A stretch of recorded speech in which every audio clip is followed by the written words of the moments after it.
আমি যদি মাদক কোনো কাজে যদি জড়িত থাকি আমারে আপনারা সাকিব উন্মানের মাধ্যমে আইনের কাছে সুপর্দ করুন। সারা জীবনের কষ্ট অর্জিত টাকায় বানান আপনার স্বপ্নের বাড়ি। ডিজাইন হোক নিখুঁত, নির্মাণ হোক নির্ভরযোগ্য, আমরা দিচ্ছি আধুনিক টেকসই আপনার বাজেট অনুযায়ী ডিজাইন। আজই কল করুন আমাদের দেওয়া নাম্বারে। আপনার স্বপ্নের বাড়ি শুরু হোক ডিজাইন দিয়ে। এবং ওরা যেন আমার নামে বিভিন্ন অপপ্রচার চালায় এগো বিচার চাই। আমি ইয়ানুর বেগম, স্বামী আজিজুল ইসলাম, সাং আলীনগর ইউনিয়ন ৭ নং ওয়ার্ডের বোক দখলীয় বাড়ির জমি নিয়ে প্রতিবেশী ইসমাইল হোসেন বাবুল, ইমরান হোসেন সহ বেশ কয়েকজন জোরপূর্বক জমি দখল করার পায়তারা করে আছে। তারই ধারাবাহিকতায় বেশ কয়েকবার জমি দখল নিতে আমাদের উপর হামলা করে। এ নিয়ে বেশ কয়টি মামলা চলমান। এই বিষয়গুলো নিয়ে প্রশাসনিক সহযোগিতা চেয়ে গত ২ অক্টোবর আমরা একটি সংবাদ সম্মেলন করি।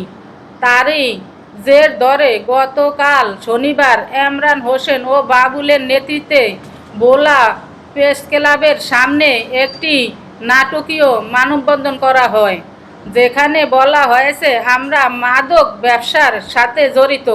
এটা মোটেও সত্য নয়। আমাদেরকে সামাজিকভাবে হেয় প্রতিপন্ন করার জন্য মাদক ব্যবসায়ী বানাতে বিভিন্ন ইউনিয়নের থেকে লোকজন এনে এই মানববন্ধন করা হয়। স্থায়ীভাবে একাধিকবার সালিশ বৈঠকের মাধ্যমে কোনো সমাধান মেলেনি।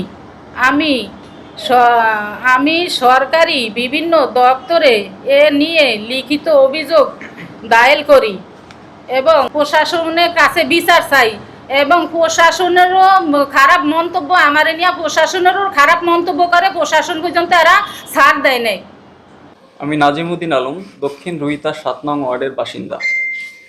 ২০১৯ সালে আমার বোন নাজমিন আক্তার স্কুলে যাওয়ার পথে আলীনগর ইউনিয়নের ৭ নং ওয়ার্ডের তৎকালীন মেম্বার মাকসুদ শিকদারের ছেলে জোবায়েদ হোসেন মিম প্রতিনিয়ত আমার বোনকে উত্ত্যক্ত করে, যার কারণে আমার মা ইয়ানুর বেগম বাদী হয়ে নারী ও শিশু নির্যাতন আইনে একটি ইফতেজিং মামলা করেন।